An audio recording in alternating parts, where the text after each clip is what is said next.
Fala galerinha, como eu tinha prometido para vocês aqui, eu vou fazer uma pequena apresentação da instalação do Ubuntu. Não é nada muito complicado, adicionarei algumas informações aí que serão úteis e são coisas em termos simples, mas bem útil. Então, a videoaula será a máquina virtual será feita em cima do VMware, da virtualização via Oracle, então Oracle VirtualBox. Existem algumas características aqui quando nós vamos criar um novo. A grande maioria das máquinas por padrão não vem a virtualização por software habilitada.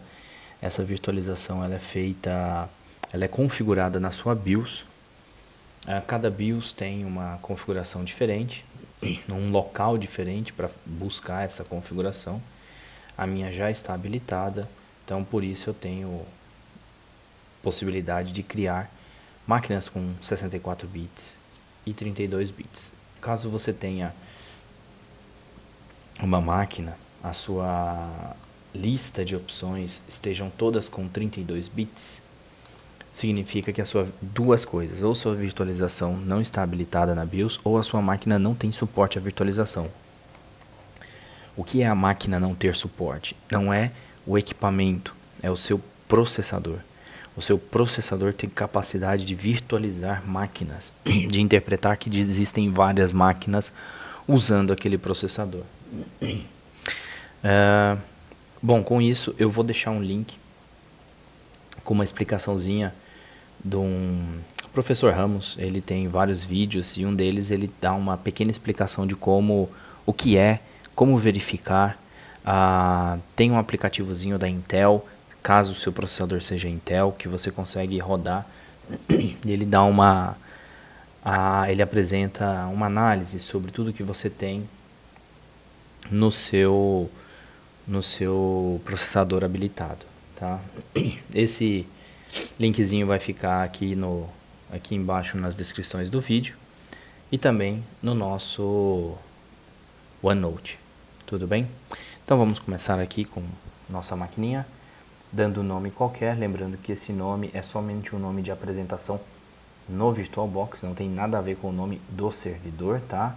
Então eu vou chamar de vídeo Ubuntu.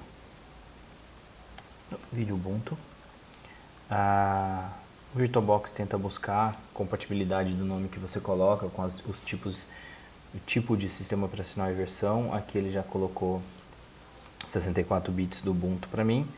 Memória, para ter um pouquinho mais de agilidade, eu vou colocar aqui uns 3 GB de memória. Você coloca a quantidade que for possível da sua máquina.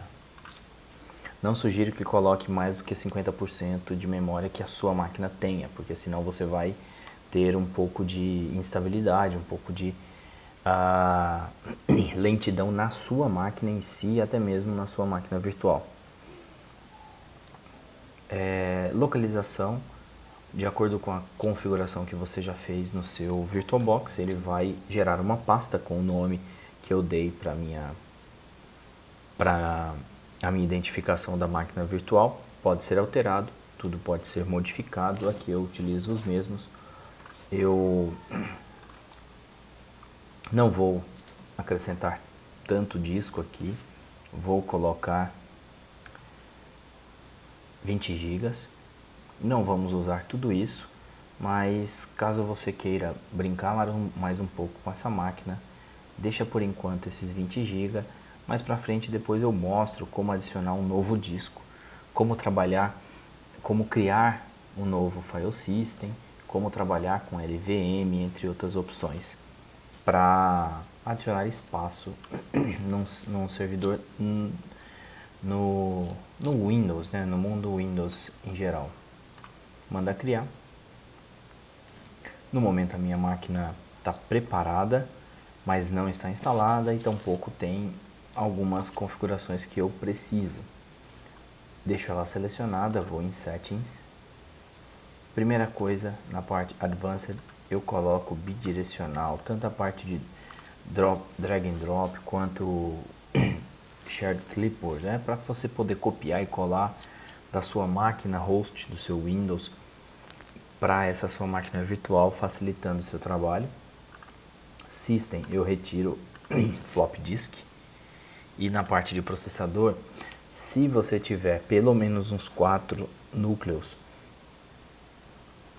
eu sugiro que você possa habilitar o PAE, que você apresenta, você disponibiliza um pouco mais da sua CPU para a sua máquina virtual. Isso caso vocês forem dar um uso um pouco mais extensivo para essa sua máquina. Efetivamente, todas as minhas máquinas, todos os meus servidores que eu tenho de virtualização, eu não deixo isso habilitado, tá bom? Mas você expõe o seu processador para virtualização e ele acaba sendo um pouquinho mais explorado. Não é o nosso caso, necessidade aqui. É interessante você deixar habilitado o 3D Accelerator, porque o Ubuntu nós vamos usar a parte de interface gráfica e uma coisinha ou outra para ter um pouco melhor de interação com essa interface gráfica, deixa essa aceleração habilitada. Na parte do storage, nós temos aqui o disco. Esse disco, clicando em cima, nós precisamos determinar aonde está a ISO que eu vou instalar. Essa ISO eu vou mostrar onde baixar, como baixar, durante o processo de instalação, que nos toma, aqui na minha máquina vai tomar em torno de 12 minutos. Então eu aproveito esse tempo enquanto eu explico outras coisas. Essa instalação depende muito da sua conexão de internet, porque eu vou selecionar atualizações durante a instalação e ele pode conectar na internet para buscar alguns pacotes. Vai depender da máquina, da sua máquina, e vai depender de onde você está gerando essa máquina virtual. Se você está gerando no disco da sua máquina, do seu notebook ou do seu computador, ou num disco externo, ou num SSD. Então, mais rápido ou menos, a minha máquina teve uma duração de uns 13 minutos a instalação básica. Então eu já tenho a ISO, eu vou mostrar depois que eu vou baixar, mas aqui eu entro, a ISO já está apresentada, mas você vem na parte de escolha e veja aonde você baixou a tua ISO, seleciona a sua ISO e manda abrir. Nesse momento é como se você tivesse inserido um CD dentro do seu drive de CD para uma instalação. Essa parte de Live CD é se você tiver um CD, uma ISO no caso, que é um produto que não precisa ser instalado, tá? Não é o nosso caso. E eu mexo também um pouco na interface de rede. Por padrão, utiliza-se só uma interface de rede, NAT, com isso te dá direito à internet, mas você recebe um IP, geralmente 10 ponto alguma coisa, ou classe A, nateando, pegando a sua interface do seu guest, do seu host, no caso, para acessar a internet. Como nós vamos usar esse servidor para outras coisas, é interessante que a gente tenha um IP fixo e um IP conhecido. Então, eu vou pedir o uso de host only, adaptador host only. Isso também eu vou apresentar com mais detalhe durante o período de instalação, tá? Esse host only, ele gera, você pode ter quantos adaptadores vocês necessitarem. Isso tem que ser adicionado na sua máquina. Eu vou mostrar como e como configurar. E além desse adaptador, que somente ele não vai te dar acesso à internet, porque ele vai gerar como se fosse dentro de uma VLAN privada, dentro de uma VLAN específica, fora da internet. Então, da sua máquina, você vai acessar essa máquina utilizando um aplicativo de SSH. Eu vou mostrar também como baixar o PUT, como ele funciona, mas você não acessa a internet. Então você vai ter um IP fixo, local, nesse nosso caso 192.168, mas não tem acesso à internet. Para isso eu adiciono um novo adapter. Aqui eu prefiro usar NAT, mas se você usar Bridge Adapter é igual. A diferença é que o Bridge Adapter ele vai funcionar como máquina nova na sua rede e vai capturar um IP da sua rede buscando pelo DNS, DHCP, perdão. Eu deixo como NAT, utilizo o meu IP para não estar explorando mais IPs da rede. Só isso, dou um OK, está preparado para o início da instalação. Dou um Start.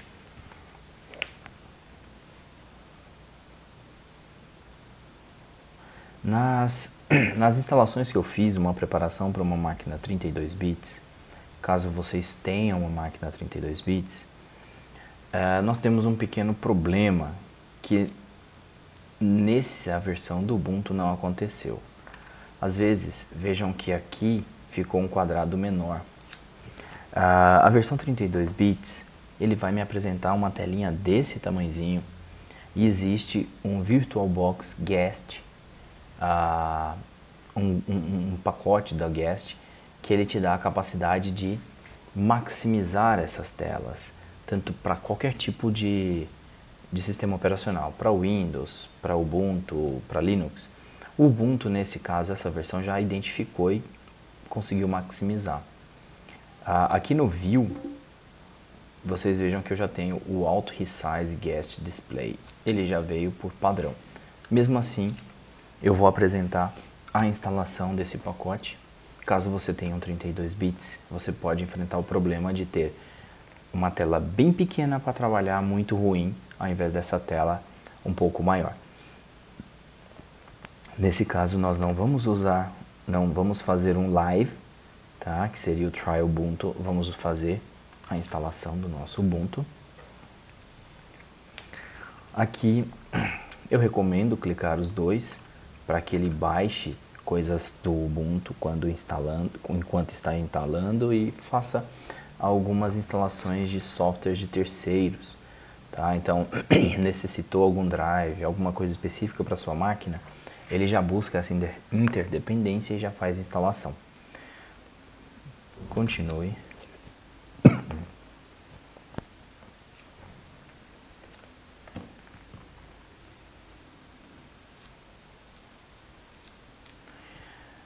Aqui eu mando apagar o disco esse foi aquele VDI, aquele Virtual Disk que foi criado, não tem problema, pode deixar apagando. Temos opções adicionais, encriptar, deixar lento, te dá segurança no servidor, mas deixar mais lento todo o trabalho de escrita e leitura. O uso de LVM, isso daqui eu vou fazer à parte com vocês depois. Então não vamos utilizar, mas LVM é uma tecnologia ao qual você pode estender o tamanho do seu file system. Não vamos fazer nada disso por enquanto. Manda instalar. Manda continuar. Ele vai começar o processo de instalação. Enquanto esse processo de instalação dá prosseguimento, a gente vai adicionando algumas coisas. Aqui eu preciso identificar o nosso local onde vocês estão. Aponta aqui mais ou menos para São Paulo, ele traz para você. Se não acertou, pode apagar e digitar São Paulo. Manda um continue. Aqui eu prefiro sempre pedir para ele detectar o meu teclado. Sempre uso o primeiro caractere, então digito aqui o fechar parênteses, digito a letra R minúscula. Eu falo que esse caractere não existe, tampouco esse existe no meu teclado. No meu caso, o C cedilha existe no teclado, então eu falo que sim. E ele faz a identificação, essa já estava correta, tá? Então, continua.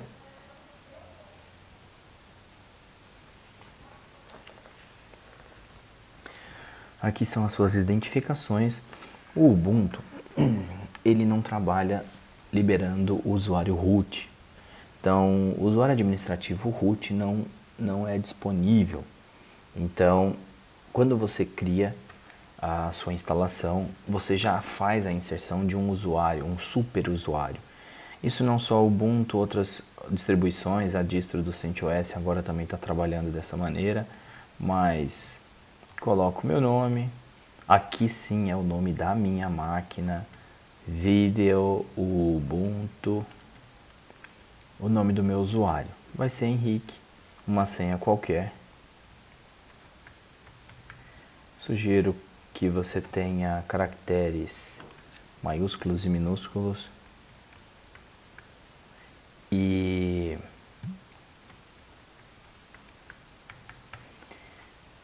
caracteres especiais. É interessante que sempre seja solicitado seu login, tá?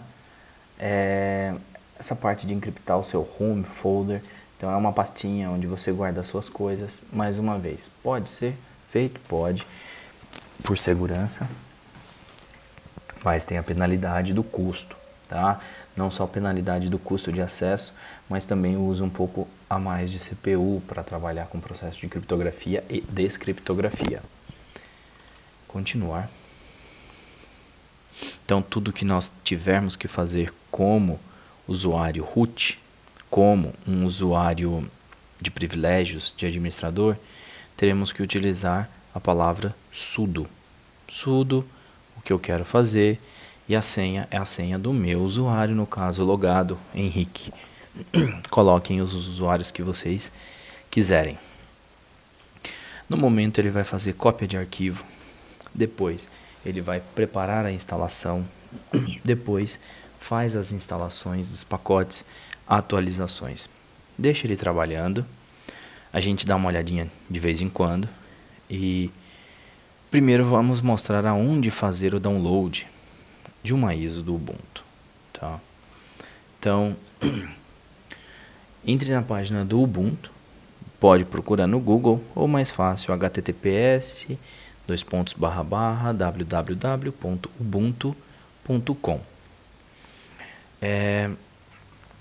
Vem aqui no menu de downloads e procura por desktop. Eu estou usando o desktop para ter uma interfacezinha gráfica. O server às vezes acaba sendo um pouco mais pesado, tá bom? Então, para as apresentações, algumas coisas que estamos começando a brincar, eu peço e faço uso do desktop. Ele vai nos mover para uma página de downloads, de versões. Aqui a versão mais recente, prévia de lançamento, a 16.10. Não é legal mexer com isso, porque senão ela pode ter problemas e te dar problemas que vai te atrapalhar o seu aprendizado. Então vamos usar a mais estável, 16.04.1, e aqui ele mostra os requisitos, que eu preciso ter um dual core 2 GHz pelo menos, um sistema de 2 GB e 25 GB free no seu disco, tá? Isso aqui é como se você fosse instalar numa máquina, então você teria uma máquina virtual mais ou menos desse jeito. Veja aqui, eu coloquei só 20 GB disponível, aqui ele pede 25. Não vou fazer instalações excessivas, nem trabalhar muito com essa máquina, e depois eu adiciono um pouco mais de espaço, preocupa não. Então vamos solicitar o download. Ubuntu é uma empresa que uma comunidade que recebe doações. Se tiver interesse, vocês podem fazer doação ou simplesmente agora não e pega o seu download, tá? Aqui espere um pouquinho que ele vai startar o seu processo de download. O meu aqui começou a startar, ou clique em download now, e você pode solicitar o download. Não vou pedir o download agora porque eu já tenho isso daqui. O tempo desse download depende muito da sua máquina, porque é 1.4 GB. Depende da sua máquina, não, perdão, depende da sua conexão de rede, como é a sua internet, tudo bom? Então, deixa esse carinha para lá, tá? E voltando às nossas instalações, ele já copiou e começou a instalar está fazendo instalações de pacotes e módulos. E então, em adicional, apresentar para vocês o PuTTY.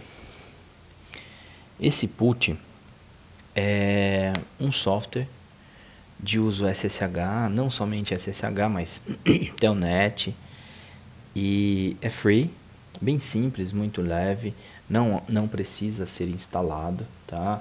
É um arquivinho executável. Então, www.putty.org, ele te apresenta essa página super simples. Você tem outras opções de PuTTY, onde você pode gerar chave pública e privada, que é o PuTTYGen, mas isso daí, pesquisas e interesses à parte, tá? Clicando aqui em Here, você tem opções para baixar as suas versões de PuTTY, tá? O PuTTYGen aqui que eu tinha comentado, que quando ele gera as chaves privadas e públicas para você comunicar com máquinas que trabalham com RSA ou algum tipo de protocolo de confiança. Se você for brincar, né, com a AWS, montar uma máquina lá, você vai precisar, porque você vai gerar uma key. Essa key não é entendida pelo PuTTY. Você usa o PuTTYGen para converter, e aí sim, com o PuTTY você consegue conectar. O PuTTY que você deve baixar é esse principal aqui, tá? Clica aqui, faz o download, é um arquivo executável, coloque onde vocês quiserem e vocês podem chamar a execução. Eu tenho aqui o meu PuTTY. Lembrando que ele é muito simples, existem diversas outras opções. Falta de uma, eu tenho duas aqui. Mas o PuTTY ele é muito fácil de usar. Eu tenho aqui o mRemote NG, muito interessante. Você cria várias conexões, guarda, subdivide em pastas, e ele tem conexão automática com o PuTTY. Tudo que está no PuTTY ele pega. Esse cara conecta não só com Linux, mas conecta com Windows, entre outras coisas. Free, gratuito. Outro que eu estou analisando, estou vendo agora, muito interessante, é o Moba Exterm. Ele tem uma limitação de apenas 12 conexões salvas, mas se vocês forem usá-lo e não tiver uma extensa utilização, vale a pena baixar. Gratuito para 12 instâncias salvas, 12 sessões. Mas se vocês forem necessitar um pouco mais, ele é um pouco salgado, o custo dele. Então, PuTTY, excelente, funciona muito bem, e depois nós vamos utilizar para conectar a nossa máquina Ubuntu, tá bom? Depois que nós configurarmos um IP fixo, um estático para ele. Aproveitando o tempo disponível, falar sobre o Nmon, que eu havia dito para vocês em sala. Tem uma página do Nmon, que é nmon.sourceforge.net /pmwiki.php. Essa página ela está destinada ao Nmon para Windows em si, para Linux.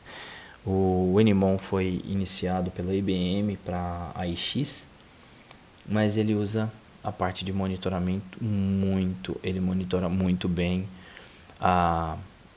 Tem os dashboards, tem umas apresentações on time, né, real time para você, ou você pode mandar capturar informações e depois analisar, gerando gráficos, que é esse Data Analysis. É uma planilhinha de Excel que você baixa, você gera um arquivo coletando durante um período, pega esse arquivo, carrega na planilha, e a planilha automaticamente gera gráficos de tudo que foi analisado no seu servidor. Esse carinha também tem a sua versão não necessária para instalar, tá? Você tem um arquivinho executável, você pode baixá-lo. Aqui você tem a parte de download de binários. E depois que você baixou essa versão, você simplesmente copia para a máquina que você quiser.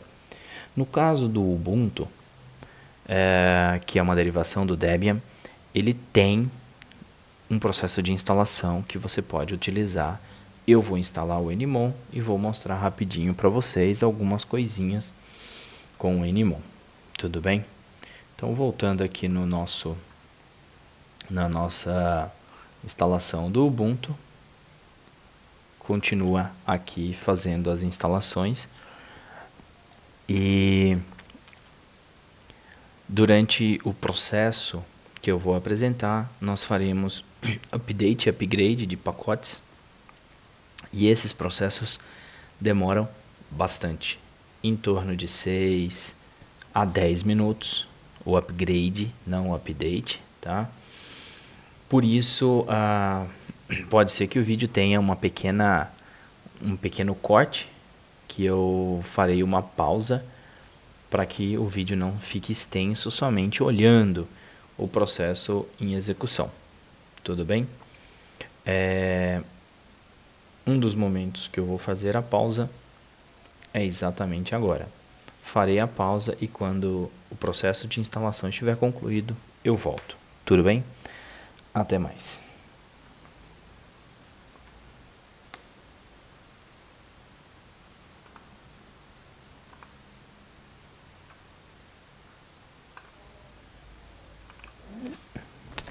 Então o processo terminou.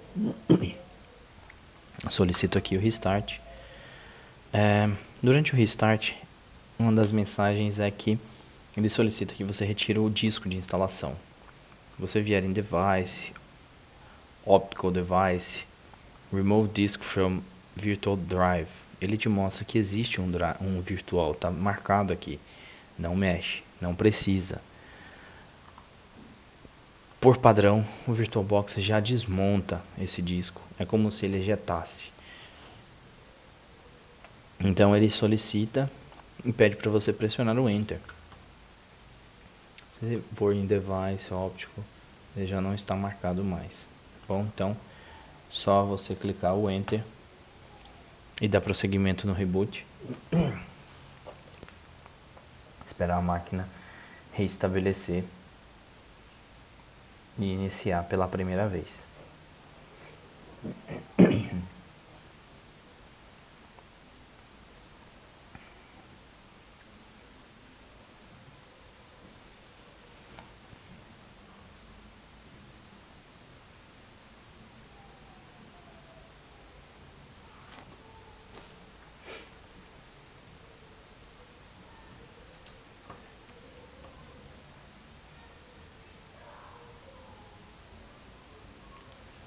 Aqui, coloque a senha que você definiu no processo de instalação para fazer o login. Não gosto de tela gráfica no Linux exatamente por conta disso. Demora a tela carregar, tudo bem, é uma máquina virtual, mas é bem fluida depois que ela carrega, depois que ela apresenta os ícones e os módulos dela.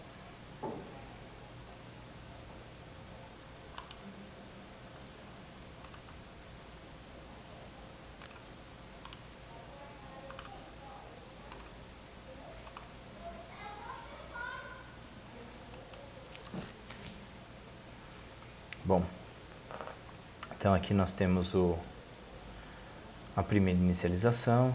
Essa parte de keyboard shortcut, ele é apresentado na primeira inicialização, tá? A primeira vez que você liga, ele te mostra algumas teclas de atalho, tá? Então, você pode gravar algumas coisinhas dessas para te facilitar o trabalho durante as suas experiências aqui nessa máquina. Então vamos começar a mexer algumas coisas.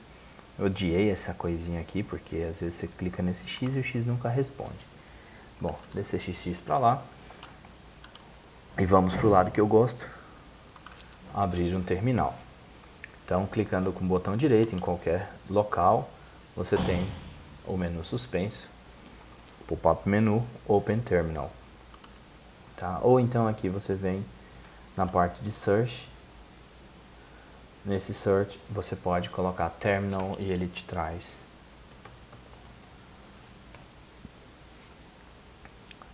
o terminal. Depende do quanto de memória você deixou para sua máquina, isso pode ser um pouquinho lento, tá?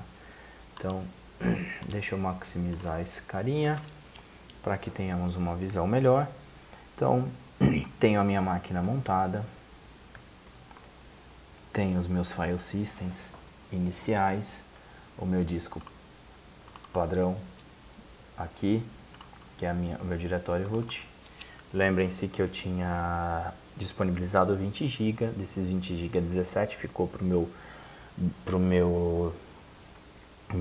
file system barra, e o restante distribuído em file systems de sistema operacional. Tudo bem?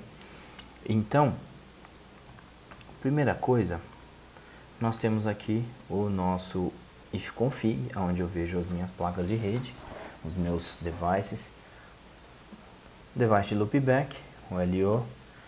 Temos o device 8 aqui, que é a nossa NAT 10.03.15, é o que me dá o acesso à internet, tá? Cliquei no Firefox, deixa ele abrindo aí. E o 3, que é a nossa host only, é o 192, 168, é o carinha que vai me dar acesso, tá? Para o meu Ubuntu via qualquer aplicativo SSH. Vamos dar uma olhada. Lembrem que eu tinha comentado com vocês sobre o put. Então, 192.168.78.104. 104 foi o IP que o DNS entregou para aquele adapter. Quando eu começar a atualização dos pacotes, eu vou falar sobre os adapters que eu não havia comentado sobre o host only, quando eu coloquei um determinado tipo de adapter. Vamos ver se ele me dá uma conexão. Conexão foi recusada, provavelmente eu estou com SSH ainda indisponível para o meu terminal.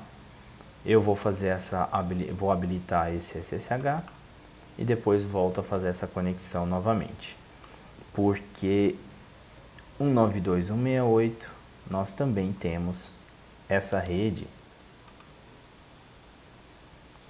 Nós também temos esta rede na nossa máquina.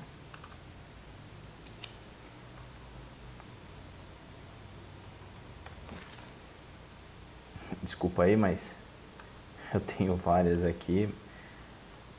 E nós temos o adaptador aqui, 192.168.781. Esse é meu IP dessa rede. Então, estou na mesma rede.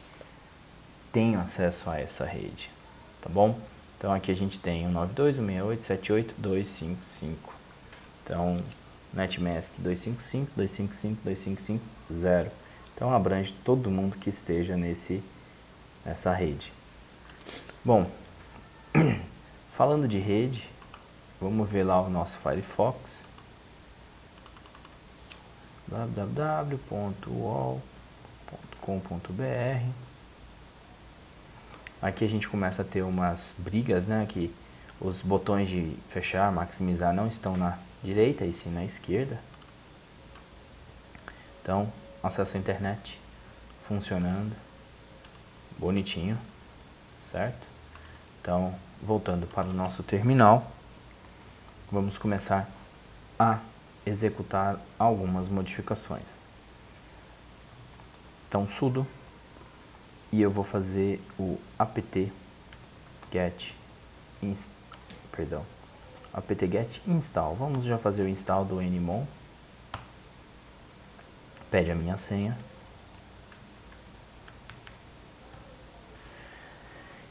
Vai fazer a instalação do Nmon. Ele faz a instalação tanto do Nmon e caso tenha algum pacote dependente, ele também faz essa instalação. Basta você digitar Nmon, você tem aqui a telinha, você tem o help, você pode ver CPU, você pode ver memória, rede, network e disco. Se você quer tirar cada uma dessa seção, você aperta a tecla que refere-se network, a letra N, disco, D, memória, M, CPU, C, help, H. Apresentei o help. Quero tirar o help, H novamente. E a letra Q para você sair. Então, o Nmon, depois a gente vê em sala esse carinha trabalhando um pouquinho mais. Aproveitando para fazer o sudo apt get install também do VirtualBox guest. Dá um tab, ele te mostra algumas opções. TKMS. Sim, manda instalar. Ele vai instalar todos os módulos necessários, tá?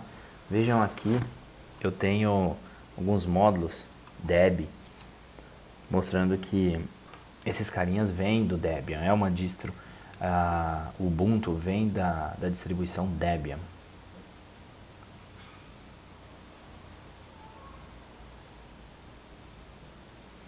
Para o Windows, geralmente no VirtualBox, você usa um carinha chamado VirtualBox Guest Add-ons.iso.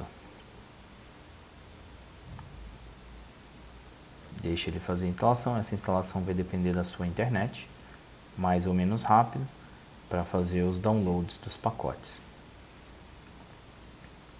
Lembrando que se você não tiver internet, ele não vai fazer essas instalações, porque ele vai no local de distribuição de pacote para fazer isso. Aqui você vê os gets lá em cima, br.archive.ubuntu.com, Ubuntu, Xenial, Updates e assim por diante. Tá fazendo o deploy, tá aplicando esses carinhas. No meu caso, como a tela já está ampliada, eu não terei nenhuma modificação na minha tela. Quem estiver mexendo com 32, sim, a sua tela vai ficar restrita, tamanho restrito. Agora ela vai ter a possibilidade de maximizar. E o seu mouse também não vai ser capturado quando a sua tela está diminuta. O seu mouse fica livre para entrar e sair na sua instância do VirtualBox. Caso você queira saber a sua versão do VirtualBox, tá? Linux Standard Base /release na etc. Esse cara te mostra a versão da sua distribuição 16.04, codinome Xenial, tá? E aqui a descrição geral. Quanto que eu tenho de... Como que é a minha CPU, LS CPU, você tem aqui um pouquinho de detalhes. Quantidade de CPU, eu tenho uma só. É um x8664. É um Intel. Nós tivemos algumas aulas sobre cache L1, L2, L3. Lembra a diferença? Tá vendo aqui o porquê do tamanho, da diferença de tamanho. Aqui virtualização full, né? E lembra da pesquisa do Numa? Só tenho uma CPU essa delimitada pelo identificador 0, e eu tenho numa na CPU 0, tá? Memória, eu posso executar o comando free "-ht", o H de human, então ele vai mostrar o que é mega em mega, o que é giga em giga, ao invés de mostrar tudo em bytes, se você fizer somente o free. E se você fizer o free "-m" e o T é total, ele só faz uma linha adicional para você, totalizando. Então eu tenho 3 GB de memória, eu tenho 3 GB de swap, tá? Usadas de memória 838, mas eu tenho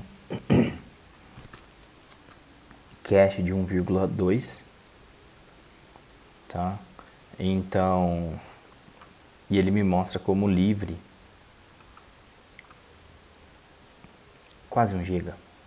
Eu não estou usando nem 1 GB, tenho menos de 1 GB livre.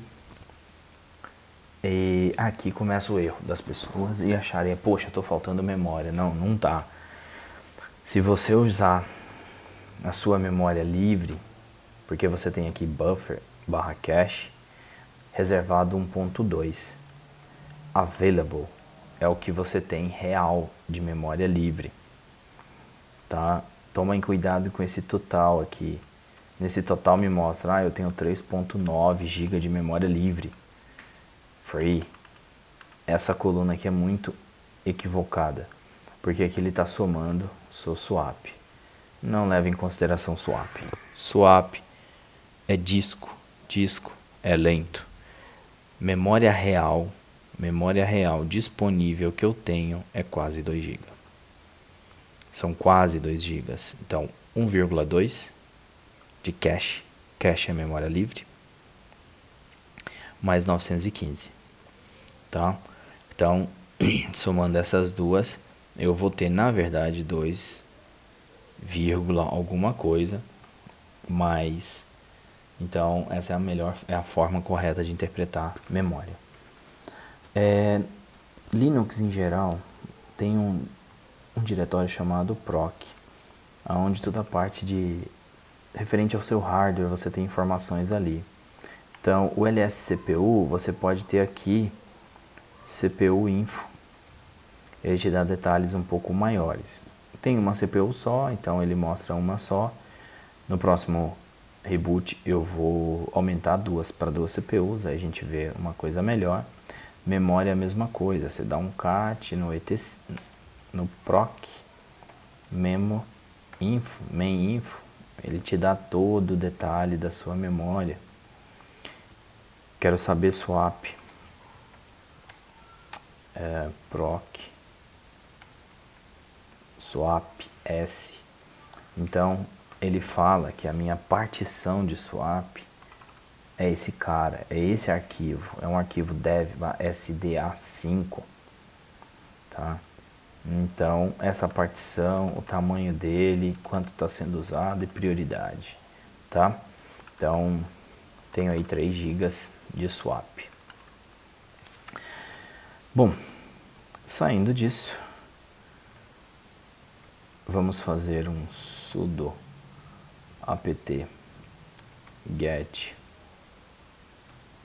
update primeiro. Esse é rápido, não toma muito tempo. Foi. E o próximo vai ser o upgrade, que vai tomar bastante tempo. Mas antes disso, eu quero fazer a modificação da rede, para já deixar a rede fixa, estática, tá? Então, eu vou usar a parte gráfica para apresentar de forma mais fácil para vocês. Então eu venho aqui no canto superior direito, nessa engrenagem, clicando nela eu vou em System Settings. Em System Settings eu tenho Network, essa pasta laranja. Aqui eu tenho 2 cabos, tá? Network Proxy eu não tenho. Proxy nós veremos depois. E 192 é a que eu quero. 10 não quero mexer nela. Então eu vou em opções dessa rede.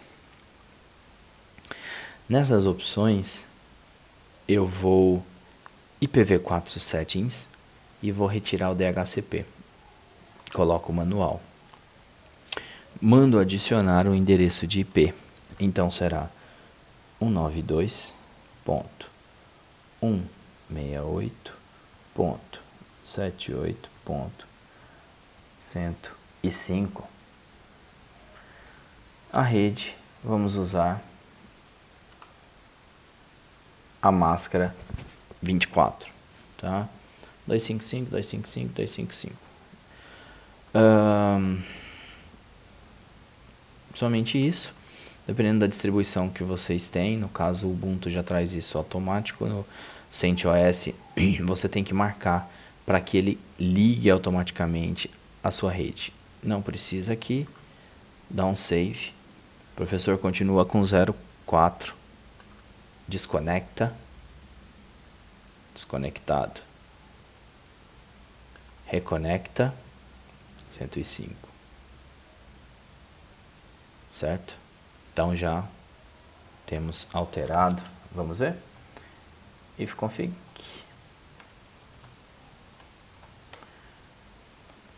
Então nós temos aqui o meu IP final 105, tá? Então foi feita a alteração da rede, agora ela está com uma rede estática. Eu vou fazer a atualização.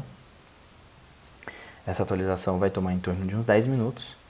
Nesse período eu explico a parte da interface e faço mais uma pausa, tudo bem? Então sudo apt get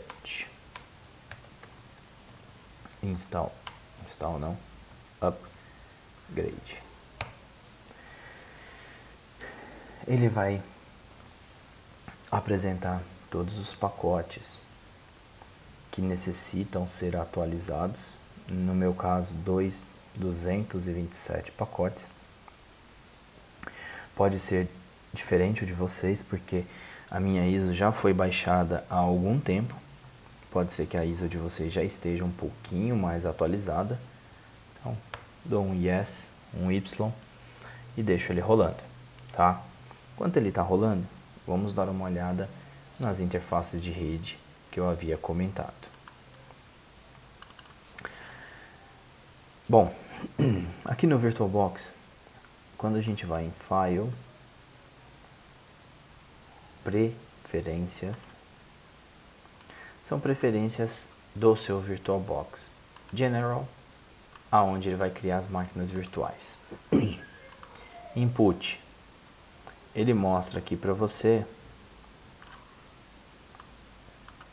as combinações de teclas de atalho, tá? Todas as combinações de teclas de atalho que você tem, cada uma com uma função em específico, tá? Isso para gerenciar o VirtualBox e isso para gerenciar a sua máquina virtual, tá bom? Então aqui você determina a sua host key, no meu caso é o shift, no meu caso é o meu shift do lado esquerdo. Então shift lado esquerdo mais qualquer outra combinação como T, S, R, por isso que ele fala host, esse host é sempre esse carinha aqui, faz alguma modificação. O que nos interessa, não interessa aqui é a parte de network. Aqui é o nosso NAT. Eu havia comentado que o NAT por padrão vem uma rede classe A, 10, alguma coisa, mas isso pode ser alterado se você quiser fazer alguma modificação direta, fazendo port forwarding, algumas coisas que você pode implementar no seu NAT. Não quero fazer nada, não vou fazer nada, deixa do jeito que está. O que me interessa é o host only. Cada adaptador desse tem uma descrição. Aqui eu tenho nesse meu adaptador configurado que qual é a minha máscara de rede? 255, 255, 255, 0. Qual que é o meu IP padrão? 192.168.168.0. Esse é o IP da minha máquina. Nesse caso eu configurei o meu DHCP. Eu fiz um DHCP para ele no próprio adapter. O adapter vira um distribuidor de rede de IPs, onde você determina, vamos dar um editar. Tenho aqui os meus endereços, evitando IPv6, e aqui meu DHCP, Enable Server. Tenho aqui o meu endereço, 100, tá? E eu sempre vou disponibilizar 101 como meu primeiro e até 254. Isso aqui vocês fazem o que vocês quiserem. Vocês coloquem o range disponível de distribuição da DHCP que vocês quiserem. Então, eu tenho diversos outros aqui, cada um com uma necessidade que eu tive para alguma máquina, tá? Podem ver que são formatações de IP, máscaras diferentes. Então você tem essa flexibilidade para montar máquinas diferentes, com estruturas de redes diferentes e várias coisas, tá? Então, se a sua máquina tiver com nenhum desses, tiver em branco, que é o que a gente vê na facu, manda adicionar um. Você tem que ter permissão administrativa na sua máquina onde você está rodando isso, porque ele vai gerar um adaptador virtual na sua máquina. E para gerar esse adaptador virtual na sua máquina, você tem que ter direito, você tem que ter permissões administrativas, tá? Então aqui ele gera sempre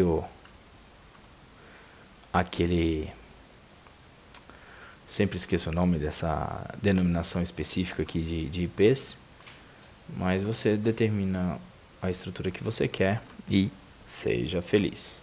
Vou jogar isso aqui fora porque não me interessa. Demora um pouquinho porque ele faz a comunicação junto ao Windows para remover o adapter.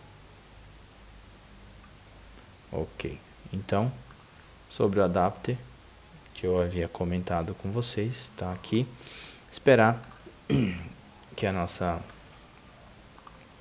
máquina virtual, que a nosso Ubuntu aqui termine o processozinho de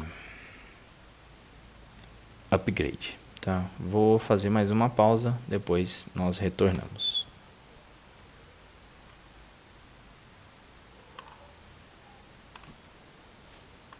Bom pessoal, voltando aqui, eu fiz o reboot da minha máquina, tá? Uptime, tá aqui 3 minutinhos up. Só uma coisa que eu não havia explicado direito, não havia comentado. Qual a diferença do update e o upgrade? O update, ele faz a atualização da lista de pacotes disponíveis. Então, por isso que quando você faz o install, tab, ele mostra opções.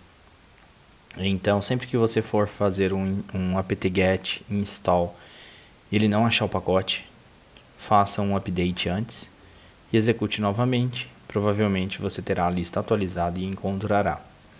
O upgrade, aí sim, ele pega os pacotes desatualizados e faz a atualização.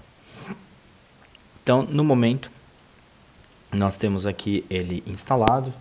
Nós temos uma maquinazinha com pouco de disco utilizado. Os discos ficam abaixo de dev, tá? Aqui os discos são identificados como SD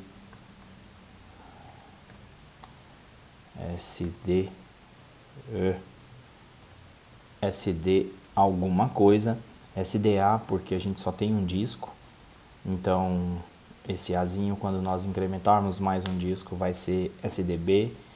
Esse disco foi particionado, é como se você, igual no Windows, você tem um disco completo e você faz partições. Aqui ele fez 4 partições, uma partição 1 chamada SDA1, SDA2 e uma outra chamada SDA5, que é no caso a nossa partição do swap. Tudo bem? Então, só para finalizar, se vocês quiserem ver os processos em execução, você tem o top, você tem aqui a listagem.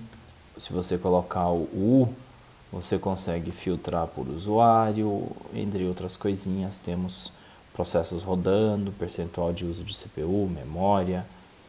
E, bom, por hoje é só. Então, fizemos a maquininha aí do Ubuntu, ela acessando a internet, tudo em perfeito estado. E próximo vídeo nós começaremos a fazer a configuração do nosso Squid, fazer um proxy, tá? Usando essa maquininha virtual. Então, pessoal, agradeço a atenção. Então vamos desligar a maquininha. Eu tinha alterado a CPU, LS CPU, agora temos duas CPUs, então a LS CPU sempre vai trazer sumarizado.